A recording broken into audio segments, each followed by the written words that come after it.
보고서의 문제점, 전문가 분석, 기자 간담회를 시작하려고 합니다. 오늘 기자 간담회는 이 보고서가 나온 거에 대해서 여러 논란들이 많고 의견들이 많은데요. 각계의 전문가들을 모시고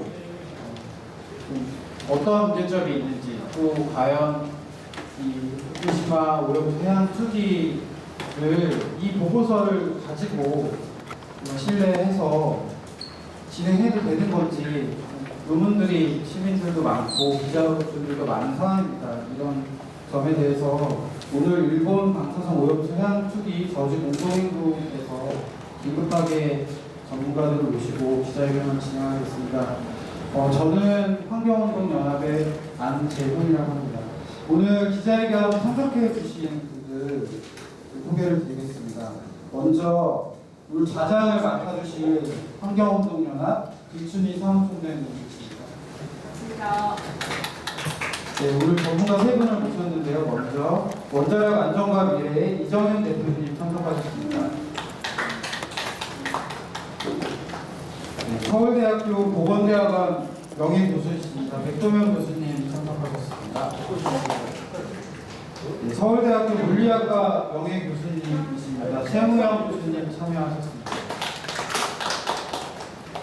네, 오늘 좌장을 맡아주실 김춘희 사무총장님께 마이크를 드리도록 하겠습니다. 원자력 안전과 미래기술입니다. 오늘 제가 나와서 말씀드릴 것은 저는 사실 엔지니어로서 원자력 설계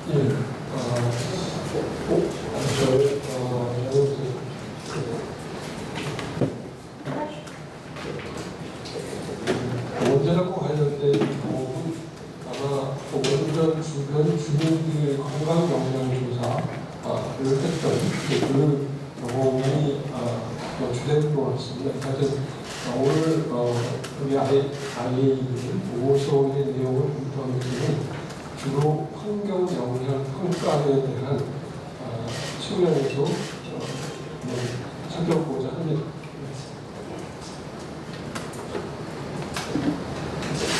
네, 안녕하십니까. 서울대 여건물리천문학부에 오랫동안 계셨다가 스페인에서 선생님이 교수이십니다. 저는 이제 일반적인 과학자, 물리학자, 과학자 입장에서 이 핵발전 문제, 특히 이제 후쿠시마 핵폐수의 방류가 어떤 영향을 끼칠까 하는 것을 우선 일반적인 과학자 입장에서 과학적 관점에서 봤었을 때 어떻게 봐야 된다. 이런 일반적인 근본적인 과학에 좀 다시 한번 생각해보자. 그런 입장을 말씀드리겠습니다.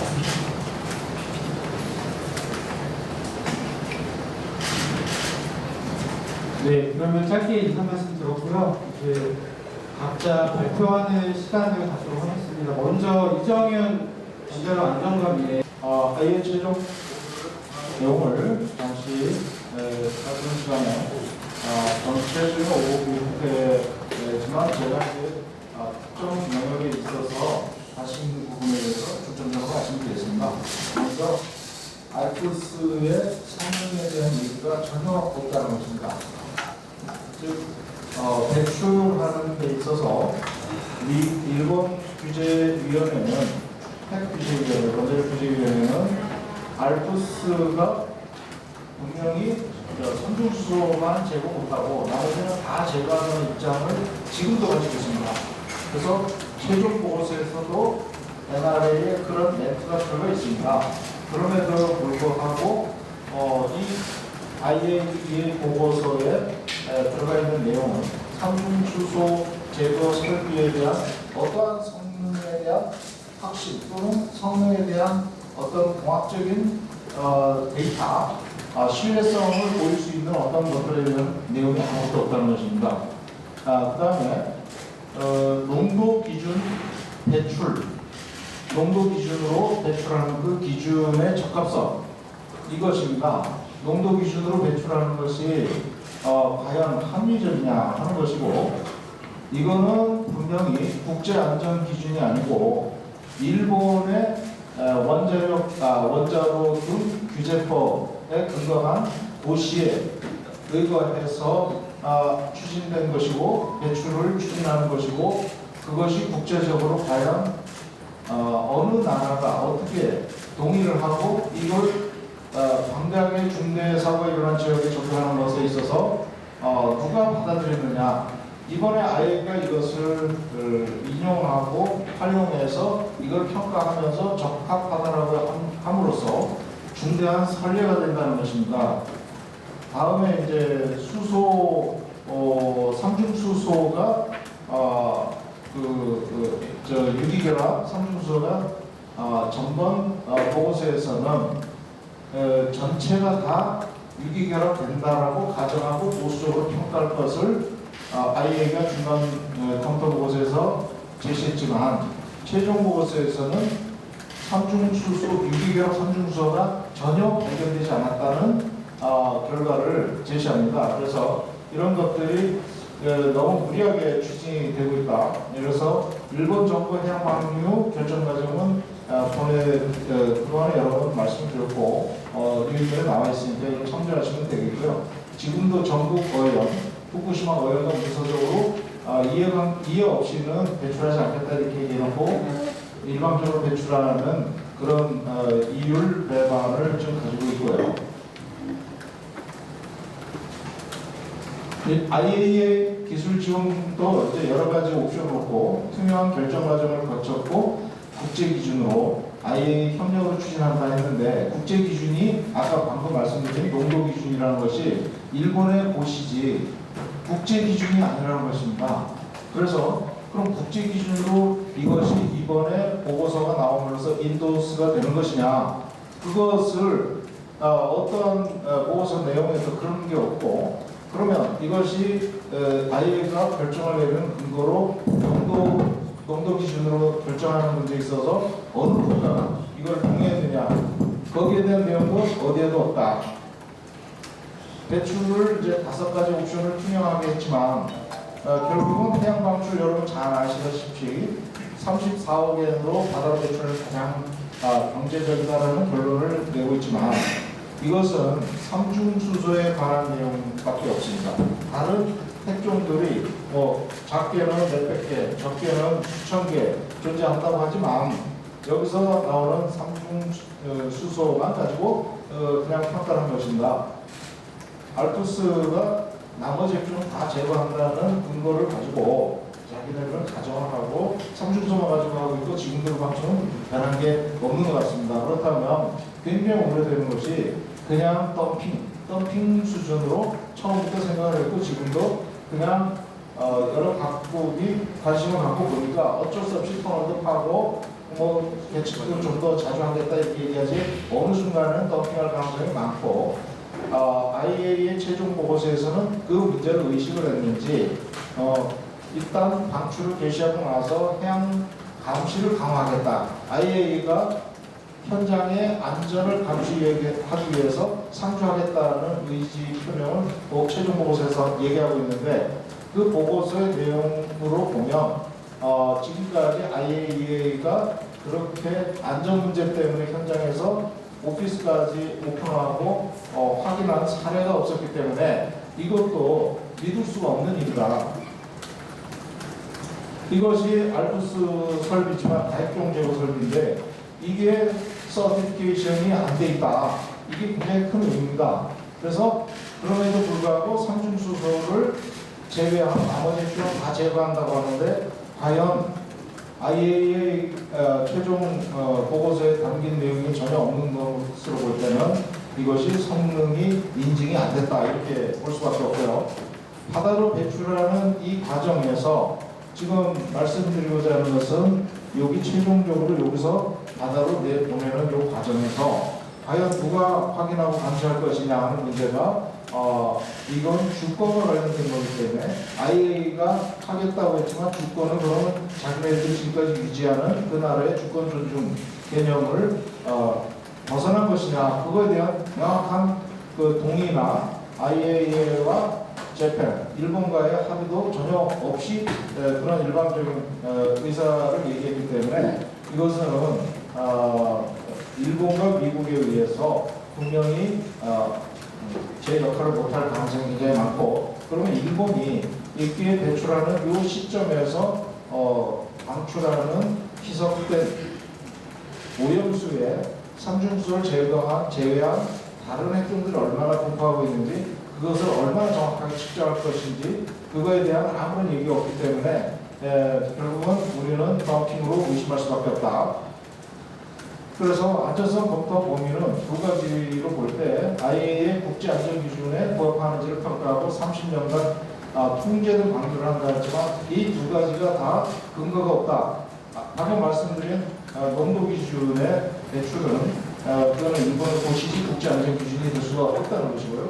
30년간 통제된 방류라고 얘기했지만 그 이후에는 어떻게 할 것이냐, 이미 방류를 해놓고 나서 어떻게 할 것이냐, 거기에 대해서는 아무런 책임도 지지 못하는 그런 얘기를 하고 있는 거죠. 안전성 검토 수행 내용은 크게 방사능 방어 안전성, 그 다음에 규제위원회의 규제활동, 처리수 검증 이렇게 되어 있습니다. 처리수 검증을 하는 이유가 목적과 이유가 분명하지 않아요. 무슨 얘기냐면 처리한 물을 가지고 6개 인터 레보레토리 6개의 그 레보레토리가 그것을 검사하고 대조하는 시료 분석에서 그 결과를 비교하는 것이 일본의 측정 분석 능력을 평가하겠다는 것인지, 아니면 알프스의 성능을 확인하자는 것인지, 분명한 목적도 없이 지금까지 6차 보고서에 딱 한 번 들어가고 나서 그 결과에 대해서 가타부터 얘기도 없이 최종 보고서에 또 빠져버렸습니다. 시료 분석한 내용이 최종 분석은 빠졌고, 이 일을 왜 했는지 분명하게 얘기를 해야 될 필요가 있다. 그냥 쇼가 아니냐, 이렇게 답해 볼 수가 없다는 것입니다. 환경영향평가 국제안전기준이라고 하지만 방금 말씀드린 도쿄전력, 후쿠시마 제1원전 원자로 시설 보안 및 특정 핵유효 물질의 방호 규칙, 여기에서 NRA가 정한 농도 기준을 적용하다 이렇게 했지만, 농도 기준은 이거는 가동원전에 적용하는 기준입니다. 이것을 정상적인 원전에 적용하는 기준이지 중대사고 일어난 지역에서 배출하는 기준으로 적용하는 것은 딱 여기서 이 규칙이 근거한 고시에 따른 것입니다. 고시. 일본에 이렇게 고시가 있습니다. 후쿠시마 1 원전에 대해 적용하는 고시가 있습니다. 거기에 따라서 이것을 적용하도록 되어 있고, 그 농도 기준은 NRA가 정한 농도 기준을 따르는데, 이것은 중대사고 일어난 지역에 적용하는 것이 아니고 정상 원전에서 배출하는 기준에 적용하는 것이다. 자, 국제 안전 기준이 엄청나게 허술하죠. 그 다음에 뒤에서도 중요한 말씀을 하시겠지만, GSG 8번 공공과 환경의 방사능 방어 정당화 및 최적화, 이게 정당화 및 최적화가 빠졌었습니다. GSG 8번이 6차 보고서 나올 때까지 어디에도 이 GSG 8번이 언급된 내용이 없습니다. 근데 최종 보고서에 갑자기 이게 들어갔어요. 이 정당화 원칙은 평가를 하는 데 있어서 최초에 제일 먼저 과제 시작할 때 정당화부터 먼저 평가를 하고 들어가는 겁니다. 근데 아무것도 안 하고 있다가 막 떠드니까 이제 그때 가서 최종 보고서에 슬쩍 들어갔어요. 그리고 한두 페이지 더 들어가고, 이게 과연 제대로 된 평가냐, 그런 말씀 드리고요. GSG 8번에는 이제 통합적 관점으로 지속 가능성을 고려하라고 이렇게 돼 있고, GSG 8번에서는 정당화, 최적화를 얘기하고, 우리가 엑스레이 받는 것처럼 정당화가 돼야 된다는 거죠. 몸을 보호하고. 근데 여기서 바다로 배출하는 것이 유일한 정당화 할 수 있는 것이 해체를 하기 위해서 공간이 필요하다는 것이에요. 이건 정당화 이유가 될 수가 없는 것입니다. 일본에서 공간이 필요하다는 겁니다. 너무 탱크가 차 있으니까 해체 폐기물을 어디다 쌓아놓을 데가 없으니까 그것만이라도 좀 제거를 해서 탱크를 없애버리면 그거 쌓아놓을 수가 있다. 이런 주장을 하는데, 지금 그것 때문에 해체 못하는 게 아니거든요. 방사선이 높아가지고 해체를 못하는 건데, 그렇게 주장을 하고 있는 것입니다. 그 다음에 농도비 배출 기준은, 이거는 이제 설명이 끝으로 넘어가고요. 그 다음에 주요 피폭 핵중 인자를 세슘과 삼중수 아이오다인 129 요거를 주요 측정 대상으로 선정하는 과정의 설명이 4차 보고서에 들어가 있습니다. 이것은 도쿄전력이 생체에서 이런 것들이 별로 없다. 별로 없기 때문에 다른 행정들은 크게 중요하게 여겨지지 않아도 된다. 그걸 그대로 받아들입니다. 과연 이것이 과연 합당한 얘기냐? 딱 OBT는 아예 없는 것으로 최종 보고서에 나와 있고 어제 더 탐사에서 이 문제를 심층적으로 설명을 했습니다. 참조하시면 도움이 될 것 같고요. 그 다음에 방사능 환경 감시 측면에서 시료를 채취하고 지역 방사능 농도, 수준 이런 것들을 평가하는 내용이 있는데 그게 방역 그러니까 이제 종합적인 방사능 감시 계획입니다. 여기에 인디펜던시 문제가 거론됐어요. 그 얘기는 뭐냐면 CRMP를 작성하고 측정하고 평가하고 그러는데 도쿄전력이 잔뜩 좌지우지한다는 것입니다. 그래서 지금 도쿄전력이 내놓는 모든 환경 방사선 또는 측정 결과들은 전부 다 신뢰할 수가 없는 것을 5차 보고서에서 IAEA가 적시를 했지만 최종 보고서 이 내용은 다 빠졌습니다. 그 4차 보고서에서는 알프스에 대해서 일정한 평가를 한 내용이 있습니다. 그것은 뭐냐? 설계 개선, 피법 관리, 측정 이행과 관련해서 도쿄전력의 자체 규제 활동을 분명히 관찰했다라고 적시하고 있는데 이 내용은 무슨 내용이냐? 알프스를 IAEA가 가서 확인하고 싶어도 도쿄전력이 차단했기 때문에 자체 규제를 하고 있다. 이렇게 이제 평가를 해준 것이고 거기에서 어떤 합의점이 된 거 아니냐? 더 이상 확인하지 말자. 블랙박스가 된 것입니다. 5차 최종 보고서에서 이 내용은 분명히 또 빠졌습니다. 5차 보고서에서 이런 NRA 그러니까 이제 일본 규제위원회가 알아서 보증하라. 이것이 IAEA 입증입니다. NRA는 삼중서밖에 안 나온다라고 주장하는 조직입니다. 그래서 오염수 처리 검토를 보면 배출할 방사능 총량 평가가 필요하지만 환경 관점에서 이 총량에 근거해서 환경에 어떤 영향을 미쳤는지 생태계에 어떤 영향을 미쳤는지 이거에 대해서 제대로 평가하고 관계를 설정해야 됨에도 불구하고 총량이 안 나와 있습니다. 어디에도 최종 보고서에 그게 들어간 게 없고 관점이 완전히 배출 관점이라는 것입니다. 중대사고에 따라 생태 환경에 미치는 영향도 없고 그 다음에 검증의 객관성 이것을 IAEA는 검증이라는 얘기를 쏙 빼놨습니다. 하다가 보면 나중에 그냥 기술 지원 이런 형태로 하고 우리의 의지나 기대와는 전혀 무관하게 딴 방향으로 움직였다. 그러니까 일본을 도와주는 방향으로 움직였다. 일본의 고시에 따라서 일본의 고시를 존중하고 그거에 따라서 제대로 하는지 확인했다. 이거는 IAEA가 공해상에 배출하는 그 방사능에 대해서 너무나도 많은 국가들이 이해가 관계되어 있지만 그것들을 무시하고 일본의 이해만 존중하는 IAEA의 국제기구로서의 조직 기반이 지금 더 이상 있어야 될 이유가 없지 않느냐 그렇게 생각합니다. 그리고 이것이 투기 선례를 남김으로써 농도 기준을 버리면 되니까 93년에 일본, 러시아의 동해상 해양 투기한 것이 걱정이 되는데 그런 것들이 전 세계적으로 만연이 돼서 해양 투기가 이제는 합법화되는 아예 옛날에 뒤로 숨기면서 갖다 버렸는데 지금 앞으로는 일본에 선례가 돼서 아무데나 갖다 버려도 이거는 농도 기준에 문제가 없다. 이렇게 되는 그런 심각한 사태를 일으키는 촉발하는 IAEA 형태다. 그렇게 보고요. 마지막으로 이제 그 대타협정 특별법을 공개적으로 추진할 필요가 있고, 요거는 이제 어제 민주당에서는 그렇게 얘기했더라고요. 일본 수입 수산물을 전면 금지하는 특별법을 더 나누겠다 이런 얘기를 아주 더 강화된 거죠. 아예 예산 상당 운동을 좀 할 필요가 있다.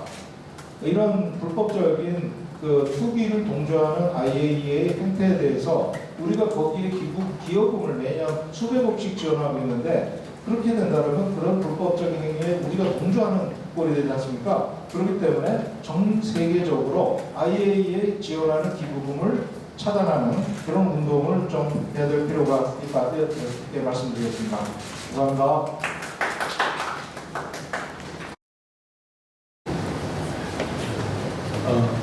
지금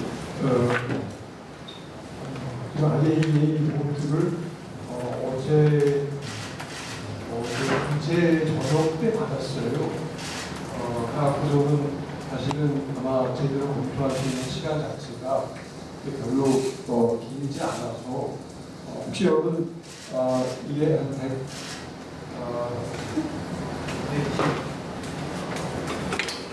118쪽에 달하는 문건인데 영어도 되긴 하지만 한번 혹시 읽어보실 수 있는 시간이 있었던 분들이라면 아마 같이 잠깐 생각해볼 수 있을 것 같습니다. 근데 그러니까 다 공부하거나 제가 다 아는 그런 문제는 아니고 그리고 지금까지 지적된 것들은 이 시간을 가까이 넘어가고 제가 보고서를 쭉 읽으면서 이거 조금 이게 이런가 하는 거에 대한 것들을 중심으로 말씀을 드리겠습니다. 이게 지금 말씀드린 보고서의 표지고요. 의미하고 깨져가 있는데 영어법이라고 하는 거가 영어가 어떻게 보면 이제 나중에 내일 총장이 온다고 해서 혹시라도 저희 의견이 전달된 그런 기회가 있으면 어떨까 생각이 들어서 영어로 작성을 했습니다. 그래서는 이게 북쪽에 그 배경과 그다음에 그 검토에 대해서 쭉 얘기하는 건데 이게 보고서 문구를 그대로 옮겨둔 그런 것이고 여기 빨간색 있는 것이 제 의견입니다. 그래서는 여기 이제 IAEA 세이프티 리뷰가 어떤 걸 하려고 하는 거다라고 하는데 그게 딱 의미를 뭐냐면은 여기는 IAEA 리뷰가 does not assess the feasibility of other potential methods. 그러니까 사실 굉장히 작은 그 범위에 있어서의 권한을 하는 셈입니다. 아까 우리 이종현 대표님이 쭉 설명해 주셨는데요. 그래서 이제 이게 그 실제 justification, 정당화에 대한 쭉 검토를 많은 내용은 아니는데 여기 딱 보게 되면 the scope of the current IAEA safety review did not include an assessment of the detailed justification process followed by the government secretary. 일본 정부가 했던 정당화의 자세한 것들을 자신이 이렇게 평가하는 건 아니었다라는 말을 직접 여기 보고서에 담고 있습니다. 그러니까 기본적으로 이 보고서는 나중에 잠깐 한번 얘기하겠지만 이 문제를 바라보는 시각 자체가 굉장히 좁고 내지는 왜곡돼 있어요. 그게 우선 가장 큰 문제라고 생각이 듭니다. 그래서 이게 제 생각에는 베이직 policy of Japan government라고 하는 게 일본에서 후쿠시마와 관련해서 2016년부터 2021년 사이 한 6년, 5년 그 사이에 만들어집니다. 그런데 IAEA 리뷰는 2021년에 시작이 돼요. 그러면서 이 베이직 폴리시에 대한 거는 싹 접어두고 가는 이런 상황이어서 굉장히 잘못된 것 같고요. 두 번째로 지적하고 싶은 게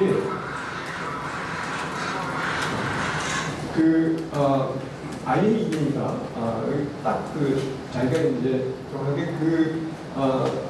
아마 자기의 무슨 아니었던 건지 모르겠어요. 왜냐하면 일본의 NRA, 우리나라의 원안이 같은 그런 기구입니다. 일본 Japan NRA에서 지금 이 평가를 이 정보를 planned exposure, 계획된 노출로 이게 가림을 해서 평가하도록 해달라고 아마 요청한 것 같아요. 그래서 그렇게 한 것 같아요. 그래서 플랜드 익스포저에 적어지고 그렇게 된다면은 사고라든가 다른 걸로 인한 existing 리스크에 대한 거는 existing radiation 리스크에 대한 거는 다루지 않는 그 식으로 지금 전체 여기 바로 여기 있는 까만 책이 보고서에 있는 제가 몇 쪽인가를 표시를 안 했는데요. 그러니까 여기 후쿠시마 나이치 뉴클리어 파워 스테이션에 대한 거가 is managed as an existing explosive situation in the Japanese regulatory framework. However, the discharges are restricted water into the sea, which are controlled discharges are viewed as planned exposure situation.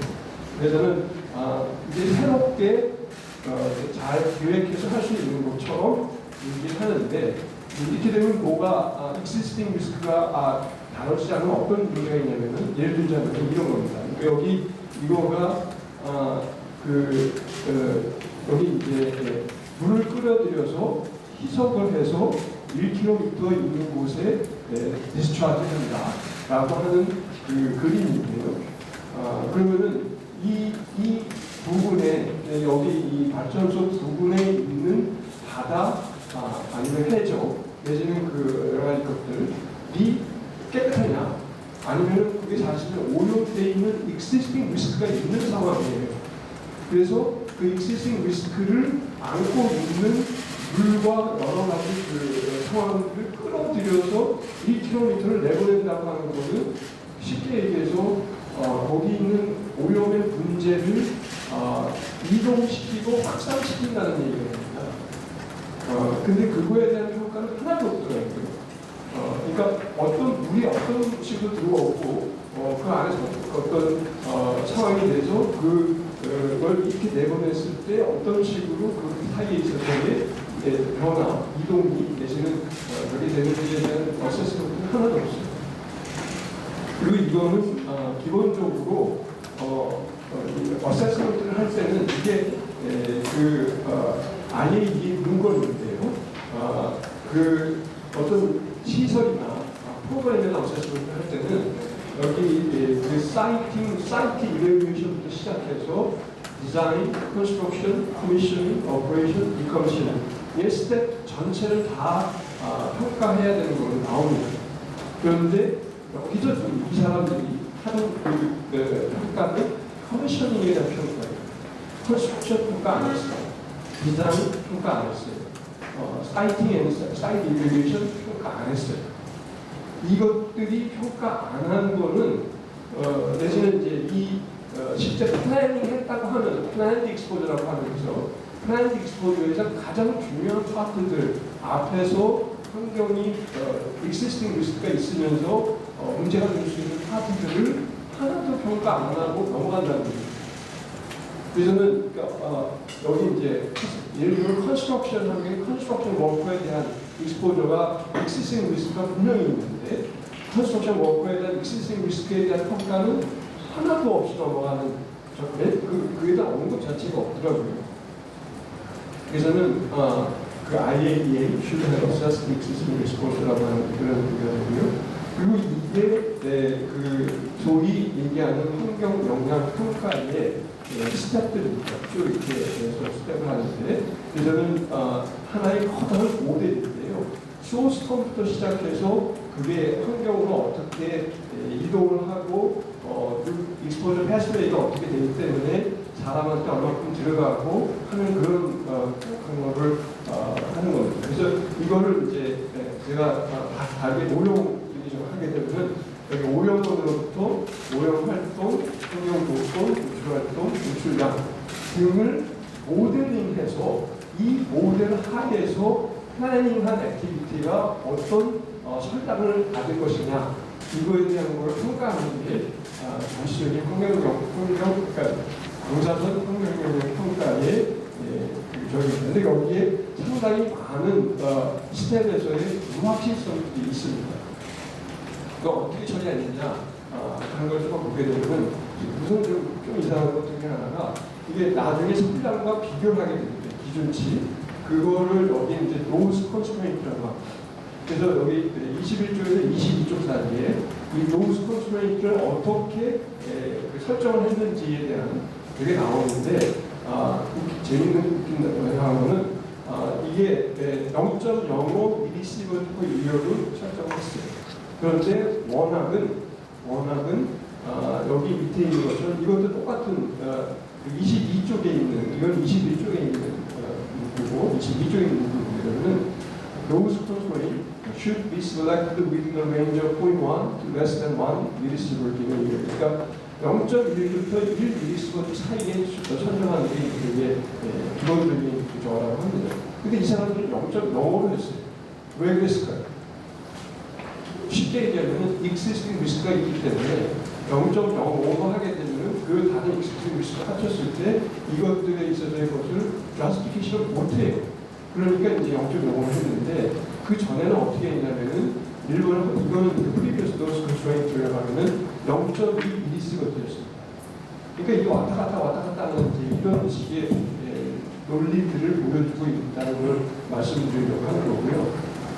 그 소스를 평가하는 데 있어서의 스텝을 쭉 나열을 했는데 그 아까 우리 그 대표님 말씀해 주신 알프스에 대한 퍼포먼스에 대한 것들이 거기 전혀 보고서에 담겨져 있지 않고 그다음에 실제 그 안에 들어있어야 될 핵정들에 대한 얘기가 내지는 그게 어떤 것들이 있을 수 있는지에 대한 게 1000가지가 넘는 핵정이 있다 싶기까지 했는데 거기에 이제 노멀 오퍼레이션에서 나오는 피션 프로덕트와 액시던트에서 나올 수 있는 피션 프로덕트의 차이들이 어떤 식으로 되는지에 대한 거고 심지어는 그 보고서의 89쪽에는 IAEA가 does not recommend monitoring for additional regular 그러니까 더 이상의 모니터링 하지 않을 걸 권고한다는 얘기입니다. 왜냐하면 그렇게 하면은 괜히 이상한 데이터가 막 나와서 헷갈리게 되니까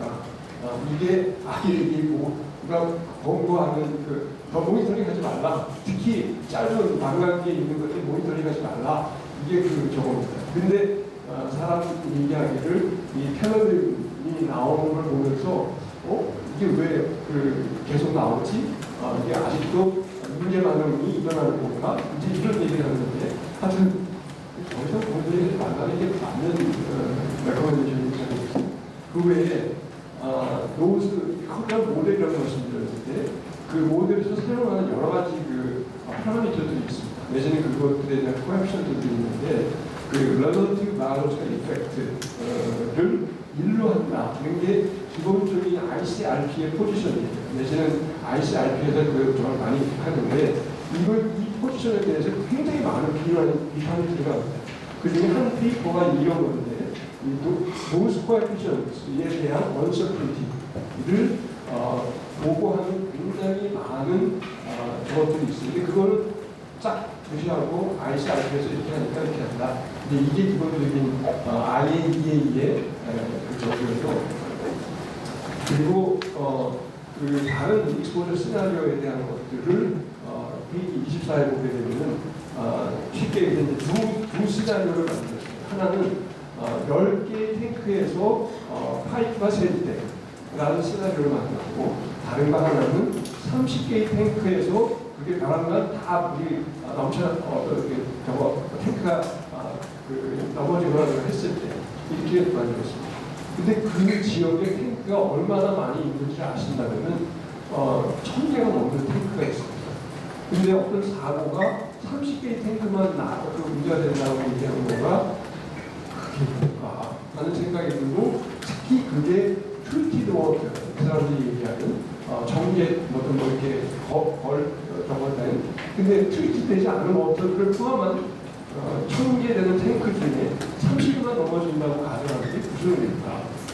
라고 하는 그런 시나리오를 굉장히 너무 컨서버티브하게 잡는 것 같다는 생각이 드는데 그리고 기본적으로 이제 아까 유기결합 참정수에 대한 얘기도 나왔었는데 언설전티에 대한 것들 때문에 이게 유기결합이 되면 어떤 식으로 되고 이런 얘기를 합니다. 근데 이준 대표님이 아까 탭코가 자기네 앞바다에서 몇 개 물고기를 잡아서 거기서 유기결합 한 거를 측정했더니 없더라 라는 식으로 얘기를 한 거를 그대로 옮겨 심어 보고서에 담았는데 이게 이제 캐나다에서는 거꾸로 거기는 이런 식의 그게 아닌데 유기결합 살균수소를 요구한 아쿠아틱 바이오다 그러니까 바다 생물체에 있어서 보고를 하고 있습니다. 그래서는 이 캐나다 이거가 좀 예외인가 그런 건 아닌 것 같아요. 실제 아마 바뀌어질 거로 생각을 하지. 그리고 기본적으로 이렇게 해서 하다 보니까 이 사람들이 이제 결국 중요시하게 되는 게 뭐냐면은 계산된 그 선량의 90%가 어워서 내부 기폭이고 내부 기폭 중에 대부분을 차지하는 거가 생선을 먹는 겁니다. 결국 그렇게 된다면은 그러면서 여기 얘기하는 게 그걸 계산해 봤더니 그 생선의 10%가 인근 해역에서 잡히는 물고기로 가정을 하게 되면은 철량이 20%가 올라갔다. 그러니까 여기 이렇게 계산하는 거예요. 결국 그 생선, 특히 그 인근 해역에서 잡히는 생선의 중요성이 얼마만큼 중요하다라고 하는 걸 알 수가 있는데, 근데 아까 맨 처음에 얘기했듯이 existing risk에 대한 파트는 자기가 강하게 했어요. 그러니까 이게 좀 이게 이만큼 차지한다라고 하면서 existing risk에 대한 그러니까 여기 IAEA Radiology Impact Assessment is fraught with too much uncertainties. Yet avoid critical points by excluding existing risk. 그러니까 기존에 있는 문제점을 포함해서 제대로 평가를 못했다 하는 경우가 되고요. 일반적인 임팩트에 대해서는 여러 가지 있는데 제가 시간 없으니까 그냥 빨리 하겠습니다. 그러니까 경축 개수를 ICRP에서 이제 발표를 해서 그걸 가지고 계산했다고요. 그래서 찾아봤어요. 그랬더니 그 테크니컬 리포트에 테이블 7이 나오는데 거기에는 35개 원소에 대해서만 쭉 나옵니다. 그리고 여러분 아마 주기율표를 보시면은 100개가 넘는 원소들이 있어요. 그러니까 사실 이게 컨센트레이션 팩터를 조사해서 테이블화 시켰다고 하지만 모르는 게 너무 많습니다. 없는 게 너무 많아요. 그런데 그걸 가지고 임팩트 어세스먼트를 했다? 약간 좀 이게 얼마나 가능하지? 이제 이런 생각이 들고, 그 다음에 그 컨센트레이션 모델이 굉장히 간단합니다. 그러니까 물 속에 얼마만큼 농도가 있으면 고기 속에 얼마만큼 농도가 될 거다. 이제 이렇게 되는데 사실은 그 사이에 후추니, 그러니까 어떤 먹이 사슬이 생략되어 있는 거예요. 내지는 거기 이걸 보게 되면은 바로 그 방류하는 첫 번째 해에 평형에 도달할 거다라는 가정을 합니다. 평형에 도달하는 거가 유지가 쭉 돼서 30년 동안 유지가 될 거다라는 가정을 하는데, 그거는 굉장히 굉장히 심각한 그 가정이에요. 내지는 여기 같은 그 세션 블록이라고 하나요? 그 18,000 내는 내는 이제 이런 이게 어떻게 익스플레인할 수 있는지에 대한 것들이 이 environmental impact assessment 상에 있어서 없어요. 저는 unreliable한 것 같다.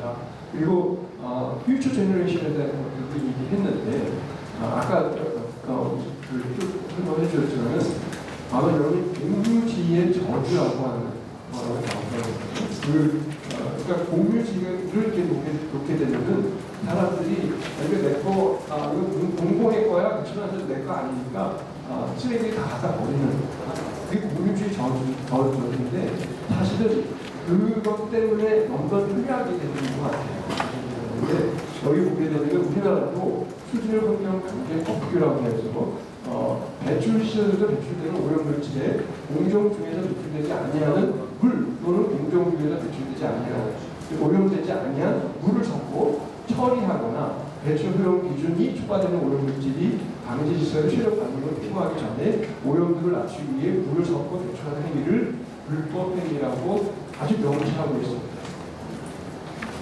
환경은 이렇게 하면서 왜 방사선 폐수는 이렇게 안 해야 되는지 이건 말이 안 되는 거예요. 결국은 미래 세대를 원하는 미래 세대에 대한 평가하고자 한다면 이게 어떻게 평가돼야 되는지가 적어져야 되는데 무시하게 넘어가고 있어요. 미래 세대의 평가. 단지 여기 싱크로도 작동하고 있고 희석이 되면 다 해결될 거다. 이런 방식입니다. 그래서 컴퓨터가 안 됩니다. 그 다음에 여기 이제 나중에 이 콜라보레이션 뭐라고 해야 될까? 저는 번역 어떻게 될지 모르겠는데 그 중에 그 자료 중에 하나로 인바이러먼탈 샘플을 정했는데 세컨 하프에 그거를 발표한다. 세컨 하프에 그 인바이러먼탈 샘플에 대한 거를 발표해서 베이스라인을 쓰려고 지금 발표하는 건데 베이스라인이 없이 보고서로 나온 거예요. 난 지금 이거 잘 많이 안 들어갔고 그 다음에 이 사람들이 얘기하는 게 행정 내지는 뭐랄까 저걸 하는 것에 있어서 크게 이제 여기 뭐라면 the regulatory body is effectively independent in its safety-related decision-making, and that it has functional separation from the entities having responsibilities or interests that could have unduly influenced the decision-making. 쉽게 얘기하면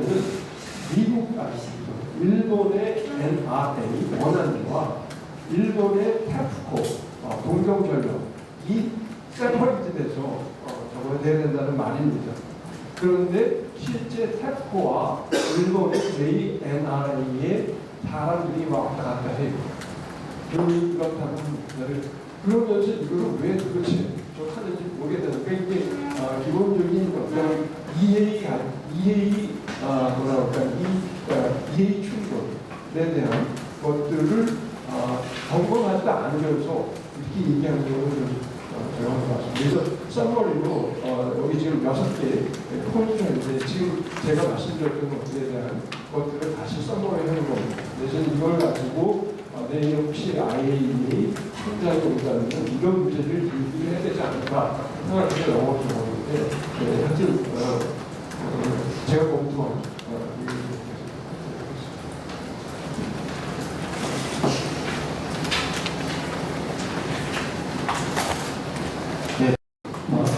방금 초반에 말씀드렸듯이 과학자의 관점에서 과학 관점에서 한번 좀 인문학적 좀 근본적인 것들 좀 들여다보려고 생각합니다. 일단 일단 간단하게 이제 두 선생님들 말씀하신 걸 보면은 그쪽에 그 IA 보고서나 하는 것이 상당히 좀 문제가 많다는 걸 지적을 해주셨는데 그 중에 한 가지만 제가 말씀드리면 이른바 알프스라고 하는 것, 사실 그 영어 이름하고 우리말 번역이 너무 맞지가 않아서 상당히 이상하다 생각을 하는데 아무래도 거기에 그 성이 어떤가에 대해서는 객관적인 검증이 없는 거로 명백합니다. 사실 이게 말이 좀 더 생기가 안 가는 것이 알프스가 구체적으로 어떻게 작동하는지 그것 정말 이건 앱소럽션이라고 하는지 이른바 흡착을 이용한다고 이렇게 되어 있는데 거기서 그 그림들을 이제 보면은 뭐 세슘이라든가 안티몬 수렴, 루비디움, 요오등 이런 것들을 흡착한다고 되어 있는데 사실은 뭐 모든 물질을 한 번에 흡착할 수 있는 건 당연히 없습니다. 근데 실제로 핵종이 몇 개나 되느냐 하는 건 아무도 모릅니다. 뭐 우리가 알고 있는 핵종의 수는 막 4,000개가 넘습니다. 사실은 그 중에 거의 대부분이 다 방사성 물질들인데 그 중에 후쿠시마의 그 핵폐기에는 몇 가지가 있는지 사실은 모릅니다. 뭐 아무리 적어도 수백 가지가 되지 않을까 저는 하지만 그 중에 불과 한 7가지 정도를 흡착한다고 이렇게 돼 있는데 그리고 상당히 의문입니다. 그리고 그렇게 흡착한다는 것들도 제대로 성능을 발휘하지 못한다는 건 너무 잘 알려져 있죠. 실제 이른바 처리를 했다는 처리소에서도 그 중에 70% 이상이 기준을 만족하지 못한다는 건 이미 알려져 있고 심지어는 뭐 그 중에 이제 프로니슘이 무려 뭐 43만 베크렐이 검출된 그런 처리수가 있다는 걸 이제 저도 상당히 놀랐는데 문제는 그런 것이 왜 그렇게 작동 안 했나는 사실 알 수가 없습니다. 사실 알프스의 나방의 성능이 전혀 우리가 뭐 알려있지 않기 때문에 참 우리가 어떻게 이해해야 될지가 참 이상한 거고 그리고 또 한 가지는 이러한 문제들이 사실은 그 조건에 따라서 그 변수들이 너무 값이 변할 수 있기 때문에 그 모델을 계산한다는 것이 굉장히 불확실합니다. 예측하는 게 실제로 그 자료에 제가 뭐 여러 가지 계산 해본 거를 피통에 계산한 자료를 뭐 이렇게 붙였는데 한 가지 그냥 예를 든 겁니다. 그 절대적으로 맞는 게 전혀 아니고 예를 든 건데 사실 뭐 100배 이상 차이가 쉽게 날 수가 있습니다. 어떤 변수를 쓰냐에 따라서 조건이 워낙 불확실하기 때문에 그런 걸 좀 말씀드리고 싶고 그리고 사실은 모든 과정이 완벽하다 하더라도 설사 그런 걸 이제 가정을 해서 보고서가 나왔는데 그렇다 하더라도 사실은 그것 자체가 사실 이제 일단 불가능하다고 먼저 지적을 하겠습니다. 우리가 아무리 어떤 안전장치를 만들어온다 하더라도 완벽한 안전 규칙이라고 하는 것은 있을 수 없다는 것은 뭐 사실은 이제 수학적으로 엄밀하게 보일 수가 있습니다. 이 불안정성 정비라고 하는 것이 있어서 일관이겠지만 그걸 보면 완벽한 안전 수칙이라고 하는 건 있을 수 없다는 걸 우리가 확실하게 보일 수가 있거든요. 다시 말하면 무슨 얘기냐면 우리 예측 못한 사고는 항상 언제든지 일어날 가능성이 있다라는 그런 뜻입니다. 그러니까 그걸 이렇게 기본적으로 가정한다는 굉장히 잘못이고 설사 모든 것이 다 이렇게 제어를 다 한다 하더라도 사실은 이 기본적인 보호의 기본 가장 전제는 뭐냐면 굉장히 기계론적이라는 거. 그러니까 모든 것이 이렇게 딱딱 맞춰져서 마치 기계처럼 움직인다 하는 것은 사실 그거는 기본적으로 환원론이라든가 결정론에 바탕을 둔 그런 시각입니다. 그런데 우리가 지금 다뤄야 될 문제는 다른 것이 아니라 사실 환경이거든요. 생태계 문제죠. 이 해프레스를 배출했었을 때 뭐가 가장 관심이냐 핵심적인 문제 하나는 이 생태계가 어떻게 될 것인가. 그래서 결국은 우리한테 돌아올 텐데 그 문제를 봐야 될 텐데 그런 대상들은 기본적으로 우리가 이른바 복잡계라고 부르는 그런 대상입니다. 쉽게 말씀드리면 그런 것들은 기계가 아니거든요, 전혀. 그거는 다시 말씀드리면 여러 구성 요소들 사이에 상호작용 때문에 전체 집단 성질과 전혀 예측할 수 없는 성질들이 떠오르게 됩니다.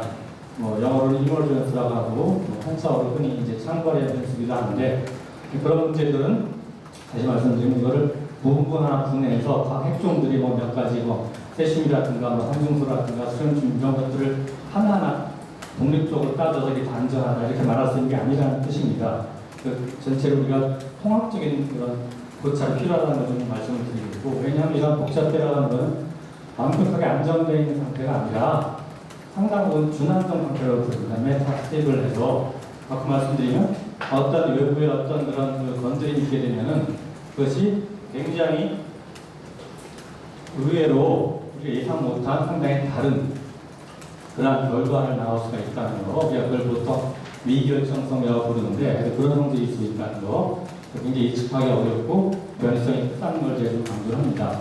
아울러 직접 관계 있는 건 아니겠지만 사실 한 2년 전인가요? 노벨 물리학상이 기후변화에 주어져 있는데 그것이 바로 복잡계로서 노벨상을 준 겁니다. 기후라고 하는 것 우리가 얼마나 예측하기가 어려운가 다 아시죠? 얼마나 이것이 우리가 예상하지 못한 결과를 가져올 수 있다는 거. 그것 때문에 노벨 물리학상을 복잡계 그 기후변화에 대해서 줬다는 걸 잠깐 말씀드리겠습니다. 그래서 지금 그래서 사실 이제 많은 자료 제가 이제 구체적으로 받아보셨던 그 자료에 몇 가지 얘기를 썼는데 거기에 대해서 제가 되게 이제 생각을 하겠습니다. 다만 이 보고서의 기본 전제가 저는 아무리 봐도 과학적이라고 보기 참 어렵다는 거. 과학적이라고 우리가 전제하는 많은 그런 기준, 기본 전제를 만족하지 못하고 있다는 걸 말씀드리고 싶습니다.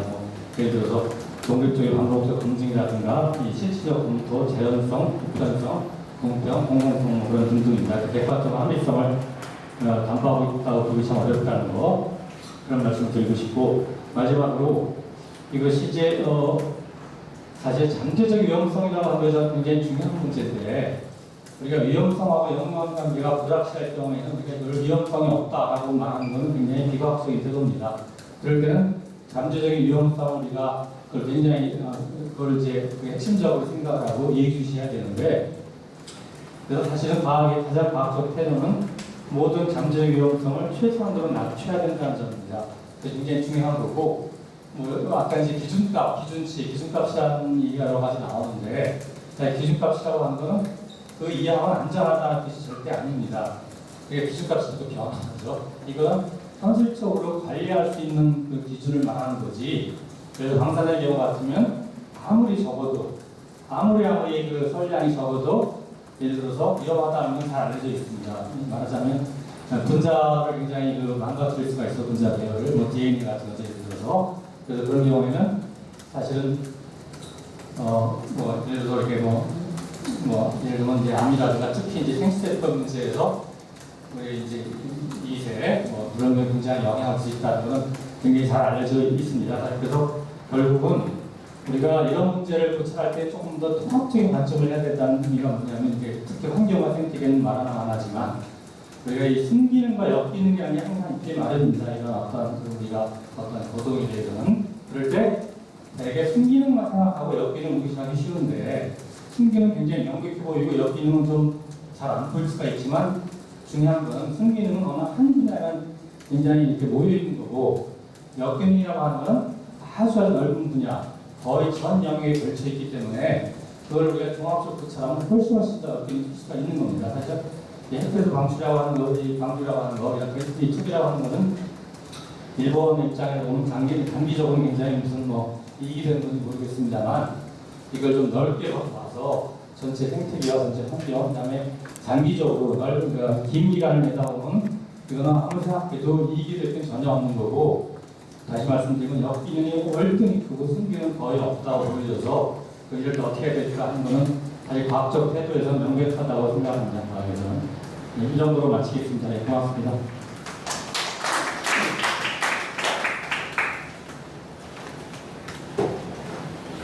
네, 그러면 발표자들 모시고 그 질의응답과 이런 시간을 진행하는 것 같습니다. 이 진행은 김춘희 총장께서 이게 IF 보고서가 최종 보고서가 나왔지만 전혀 과학적이지 않다는 걸 생각하고 그리고 전혀 복잡하게 고려하지 않았다. 복잡한 어떤 생태계 이런 것을 고려하지 않게 말씀하고 계시는데 지금 세부에서 굉장히 중요한 말씀 많이 해주셨고 특히 이게 전체적으로 이게 선례가 되면 이게 이제 공유지의 비극이라고 오스트롬 박사가 얘기했던 공유지의 비극이 전체적으로 실현될 수 있는 전 세계적으로 실현될 수 있는 선례가 있기 때문에 이걸 정말 막아야 되지 않겠느냐 이런 말씀을 해주셨습니다. 그래서 많은 기자분들 오셨는데 세 분께 질문해 주시면 감사하겠습니다. 네. 마이크 소속을 말씀해 주시고 질문 주시면 감사하겠습니다. 어느 분께 드리는지 말씀해 주시면 감사하겠습니다. 이정현 대표님한테 먼저 주시고요. 시민언론 더3사 최영민 PD입니다. 우선 저희가 7월 4일에 발표된 IAEA 최종 보고서에 대해서는 한중일 세 가지 언어로 번역을 해서 저희가 공유를 해놨습니다. 그거 필요하신 분들 쓰시고요.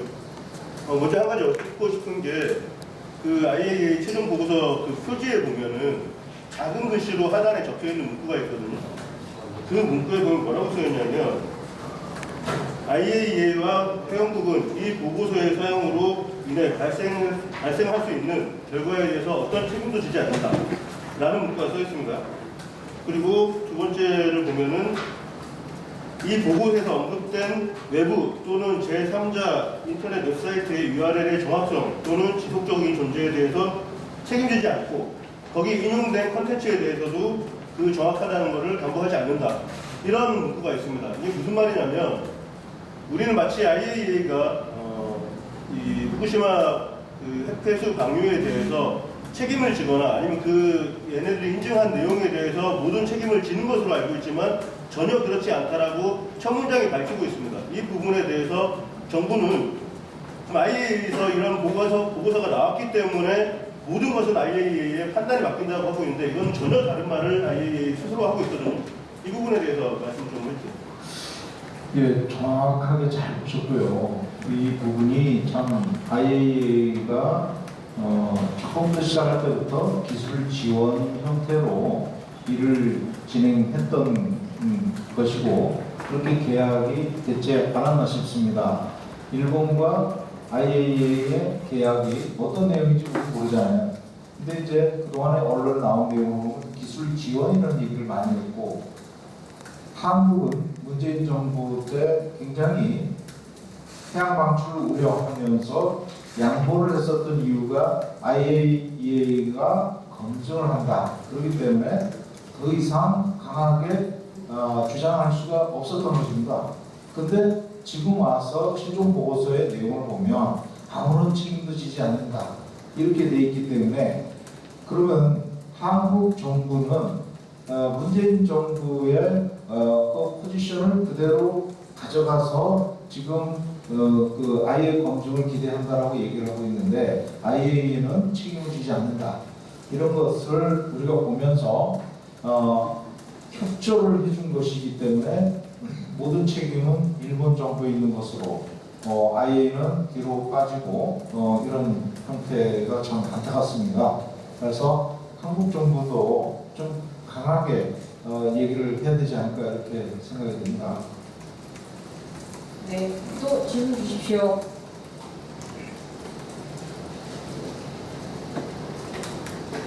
없으시면 또 할게요. 예. 저희가 여러 차례에 걸쳐서 계속 그 보도를 하고 있는데 국내 언론에서는 전혀 이게 관심이 없는 듯 보입니다. 어제도 저희가 방송에서 IAEA 최종 보고서가 사전에 6월 이전에 일본으로 유출되었다는 그 정황을 발견을 했습니다. 그리고 실제로 사전 유출된 보고서를 저희가 입수를 했고 특정 문구를 빼달라고 하거나 이런 일이 종종 있는 것으로 알고 있는데 지금 일본 정부와 IAEA 간의 관계가 딱 그걸로 보입니다. 그러니까 돈을 주고 감사하겠습니다. 네. 그 부분에 대해서 왜 다른 언론들은 여기 계신 다른 언론 기자분들은 왜 집중하지 않으시는지 그리고 이 보고서가 유출된 정황에 대해서는 우리가 어떻게 판단해야 되는지 그 부분도 좀 굉장히 심각한 우려가 될 수밖에 없는 건데요. IAEA가 국제 기구로서 이 부분에 수행을 했던 이유가 3자라는 입장에서 이 일을 공정하고 객관적으로 독립적으로 볼 수 있다. 그래서 이것을 수행했던 것인데 그게 아니고 하나의 용역기관으로 일본의 이익만을 위해서 결과 보고서를 내지 않았느냐 하는 지하말로 협조한 것이 아니냐 하는 의구심이 들 수밖에 없는 상황인 것 같습니다. 예, 말씀해 주십시오. 네, 저는 JTBC 황유린 기자입니다. 네, 안 들리는데 크게 말씀해 주십시오. 마이크가 죄송한데 무선 마이크가 없어가지고 혹시 필요하시면 여기 앞에 나와주시면 예. 아니 조금 목소리를 좀 근데 목소리를 어떻게 다 여기서 말씀해 주십시오.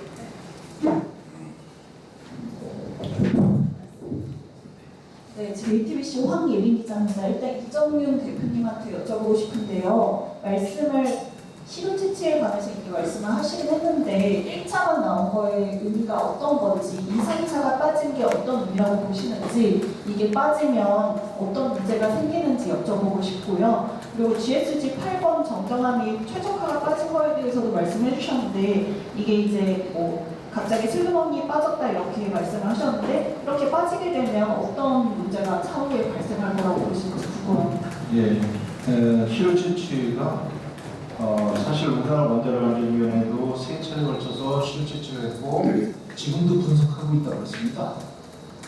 그래서 작년 11월 달부터인가요? 그때부터 확보를 한 시료를 채취한 것을 지금도 분석하고 있다. 1년이 다 되었는데도 계속 분석만 하고 있다. 최종 결과는 언제 나오냐? IAEA가 발표할 때 같이 발표하겠다. 또는 이후에 발표하겠다. 이런 식으로 이제 지금 얘기를 하고 있는데 이런 관점에서 보면 IAEA와 한국 정부와는 긴밀하게 협력을 하고 있다. 즉 IAEA 최종 보고서에 어떤 반대 의견이나 우리 정부의 독자적인 의견을 제시하지 못하고 있는 피동적으로 끌려가는 모습을 보이고 있다는 것이고요. 그 다음에 2차, 3차 실효 채취한 거는 아예 발표도 안 됐잖아요. 1차만 발표됐고 6차 보고서에. 그런데 그것이 발표되지도 않았는데 최종 보고서가 나왔어요.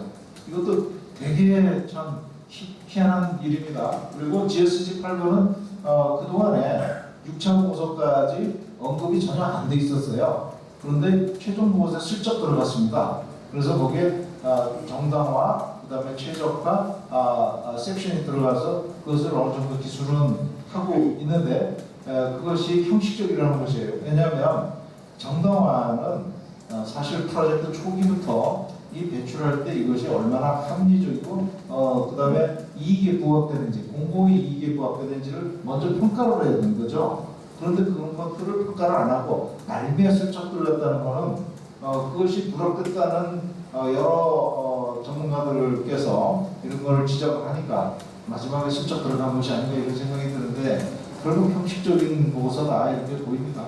아까 정당화도 제대로 된 논리가 희박하고 내용이 없어요. 그냥 이런 요건에 의해서 정당화돼야 된다 이런 것만 있지 실제로 내용은 없는 자기네들 의견이 전혀 없습니다. 예, 또 질문이 있습니까?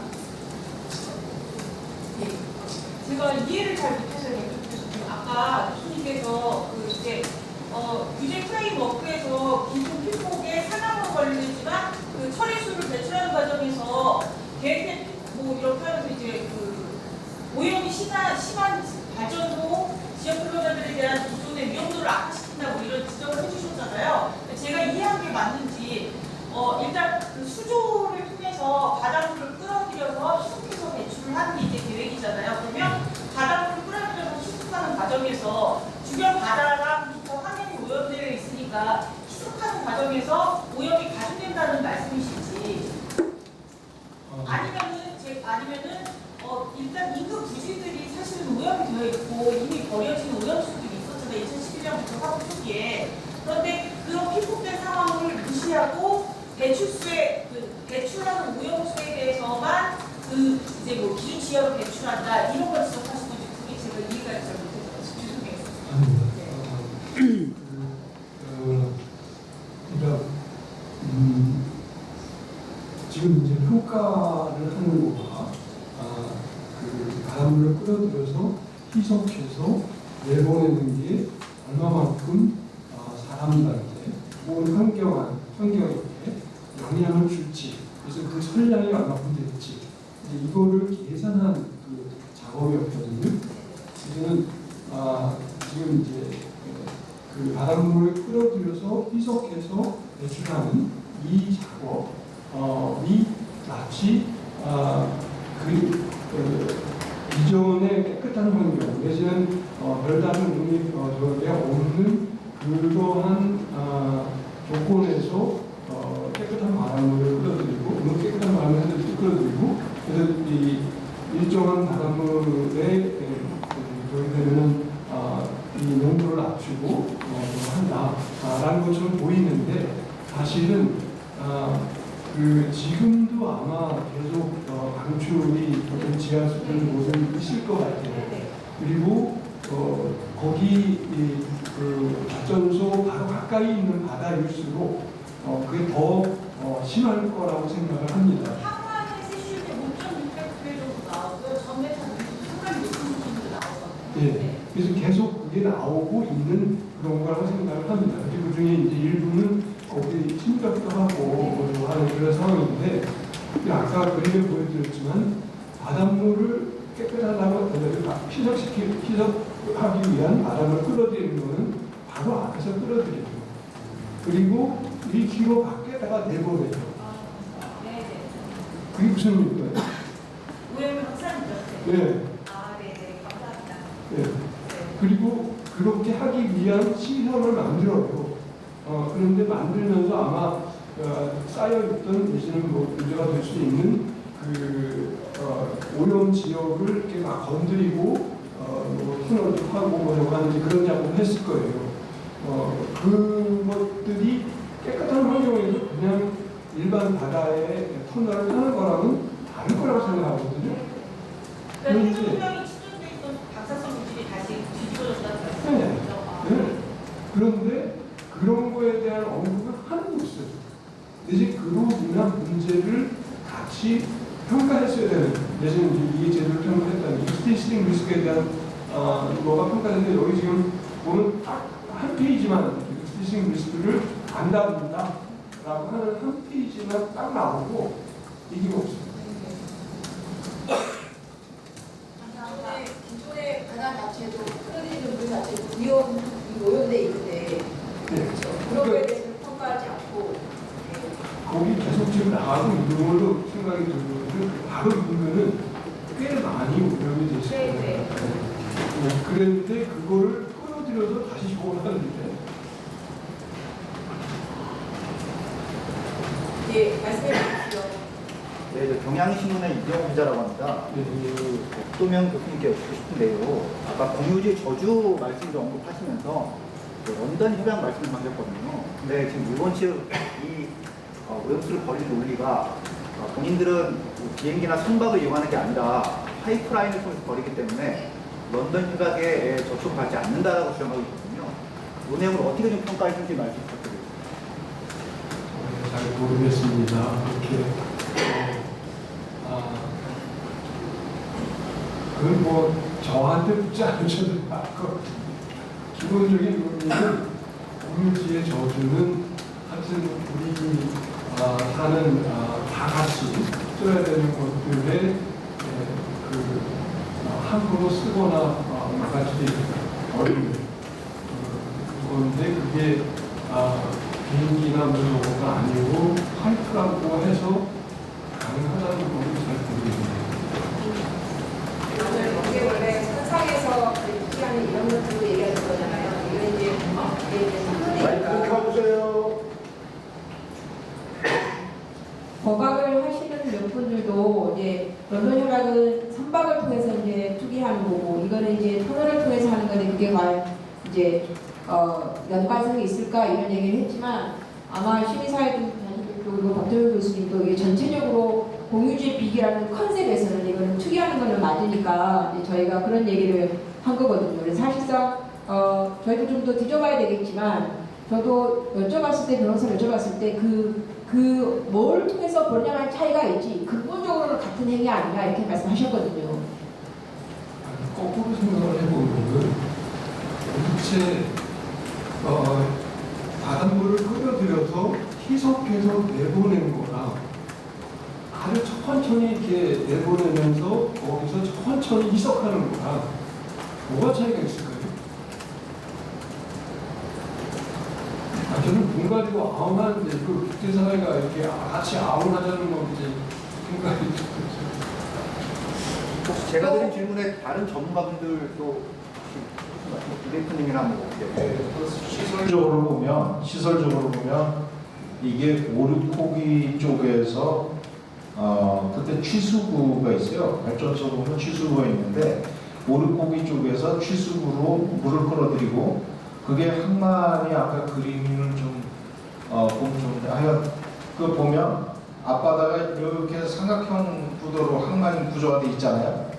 그런데 왼쪽에 보면 제일 뒤퉁이에 저 오르코기가 있습니다. 근데 오르코기는 인테이크라고 이제 취수구가 있는데 그 취수구를 그 1, 2, 3, 4호기 쪽과 쪽을 이제 막고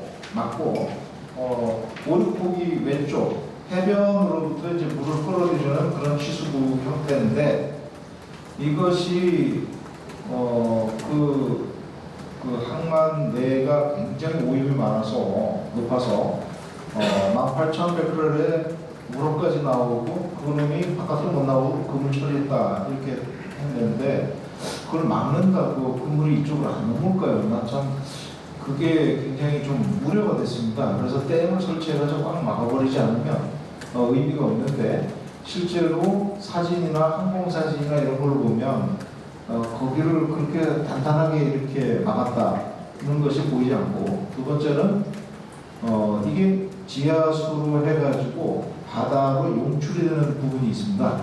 그것이 바로 앞에서 어떻게 들어오느냐 그 물을 측정한 성분 분석한 데이터는 최종 보고서 어디에도 나와 있지 않습니다. 그냥 깨끗하다 이렇게 가정을 하는 것입니다. 혹시 또 질문 계십니까? 네. 한꺼번에 해도 될까요?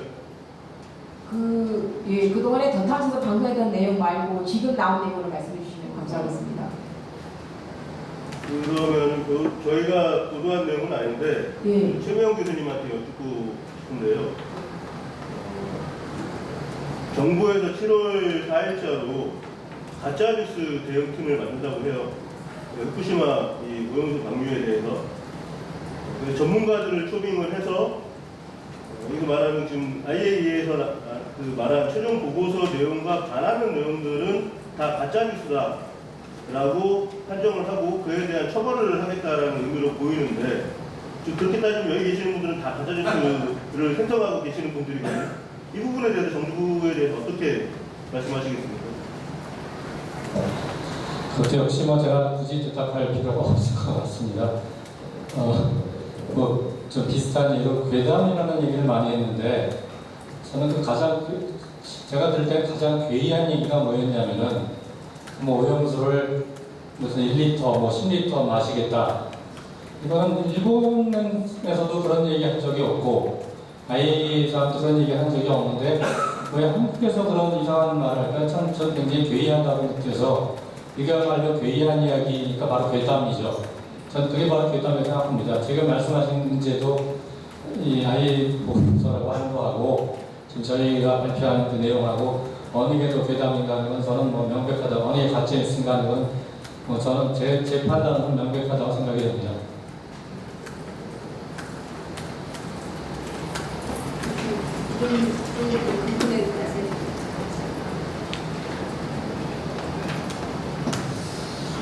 글쎄요.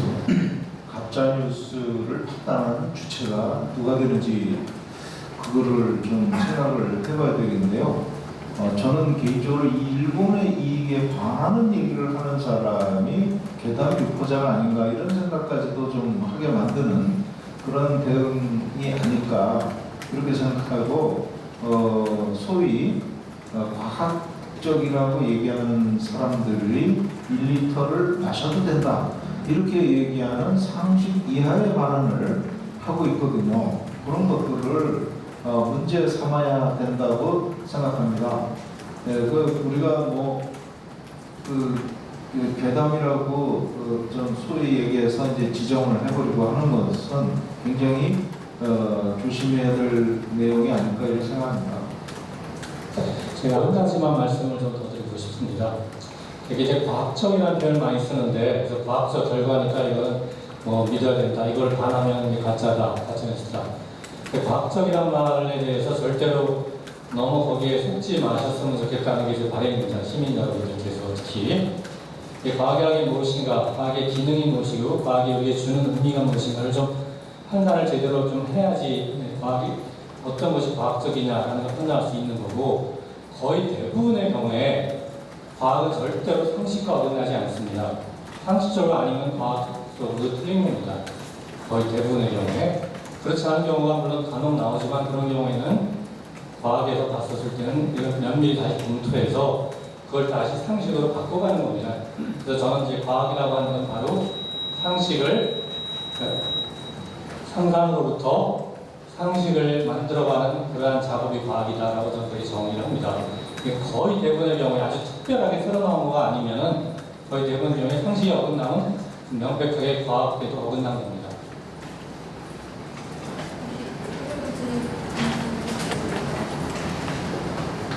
하나만 더 해주세요. 마지막으로 하나만. 방금 나왔던 내용 말고요. 이 세 분께 관한 내용을 부탁드립니다. 네. 지금 아직도 일반인들은 이 오염수가 방류되는 것에 대한 위험성 그리고 일본에서 그 이후 후속 조치로 후쿠시마산 농수산물을 우리가 수입을 해야 된다 이렇게 주장을 하고 있고 곧 우리 정부는 그것들을 수입을 하게 될 것 같은데 그 위험성에서 충분히 인지하지 못하고 있는 걸로 보이거든요. 그런데 일본의 이제 시민사회가 운영하던 모 웹사이트에 2016년도에 올라온 자료를 보면요. 갑자기 사람들이 돌연사하는 경우가 확 드러납니다. 그러니까 뭐 개그맨이라든지 유명 연예인이라든지 이런 사람들이 길을 걷다가 갑자기 심장 정지가 되면서 심정지가 오면서 쓰러져요. 그래서 그 제세동기를 가지고 긴급 소생을 시켰는데 이 사람들이 1개월 채 못 살아요. 그 원인을 어떻게 판단하냐면 그분들뿐만 아니고 10살 먹은 아이도 있고 가정주부도 있고 굉장히 다양합니다. 이렇게 돌연사 하시는 분들이. 그런데 제세동기로 이 소생을 시켜도 한 달을 채 못 사는 거는 심장 쪽에 세슘이 노출이 돼서 아마 그 피폭의 영향으로 이 제세동을 시켜봐야 그런 의미가 없어지는 거죠. 그런 보고서가 있거든요. 그 부분에 대해서는 어떻게 관련성이 있다고 보십니까? 제가 잠깐 말씀드릴까요? 그 세슘, 그러니까 전제 물리학자지만 생물 물리학을 상당히 연구를 했습니다. 그래서 제가 연구한 것 중에 이제 당뇨병 연구를 사실 상당히 했는데 이 세슘이라고 하는 것이 그 화학적으로 보면 칼륨, 포타슘이라고 하는 칼륨하고 똑같습니다. 그래서 칼륨은 우리 몸에 굉장히 중요한 구실을 합니다. 실제로 그 칼륨 이온이라고 하는 것은 세포 벽사를 이제 어떤 채널을 통해 왔다 갔다 하면서 세포의 전이를 바꿔주는 역할을 하는데 그게 특히 중요할 때는 어디냐면은 우리가 보통 엑시터블 셀, 그러니까 들뜸성 세포라고 부르는데 굉장히 중요한 것이 합니다. 그 대표적인 게 그 중에 하나가 이제 이자에 있는 베타 세포라고 해서 인슐을 분비하는 그런 세포인데 그것이 거기에 이제 칼륨이 굉장히 중요한 부실을 합니다. 그리고 염통의 이제 박동세포, 페이스메이커 셀이라고 하는 것도 아마 저는 상당히 이제 칼륨이 중요한 역할을 할 거라고 봅니다. 저는 그쪽 연관도 없습니다만.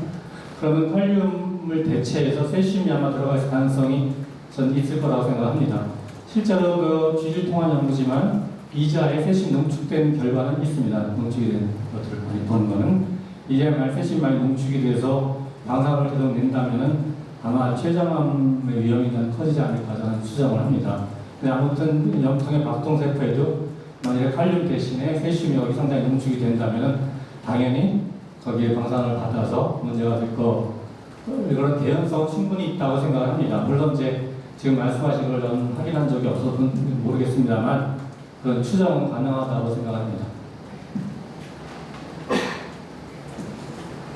이와는 연관되긴 하지만 박동현 교수님께서도 한번 그 세슘 우로만이 아니라 사실은 그게 이제 그 플랑크톤이나 세슘 새우 이런 일을 하잖아요. 한번 말씀해 주시면 감사하겠습니다.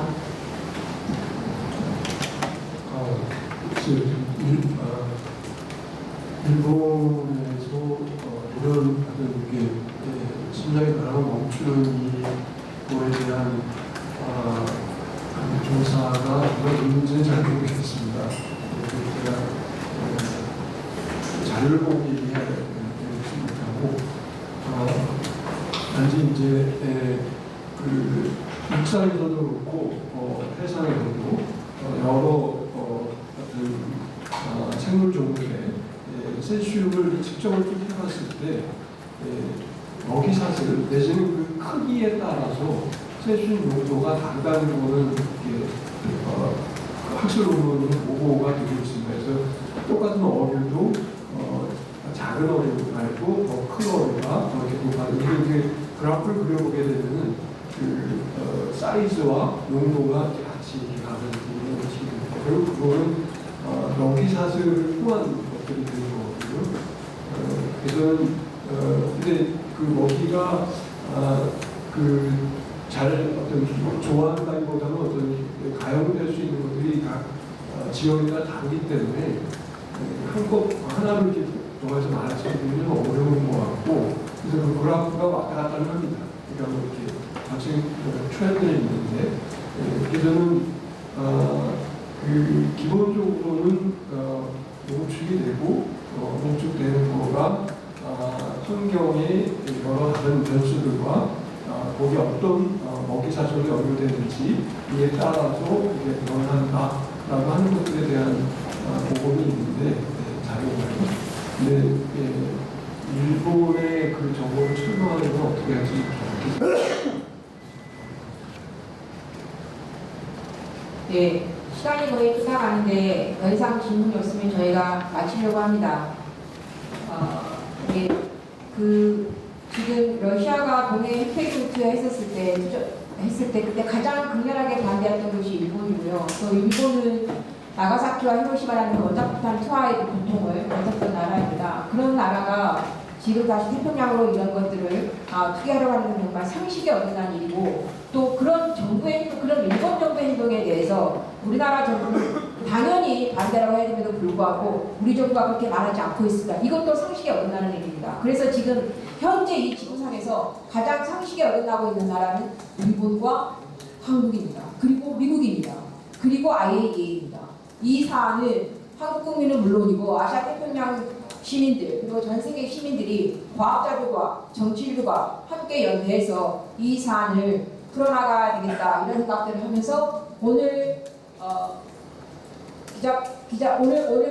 오늘 토론회를 마치도록 하겠습니다. 감사합니다.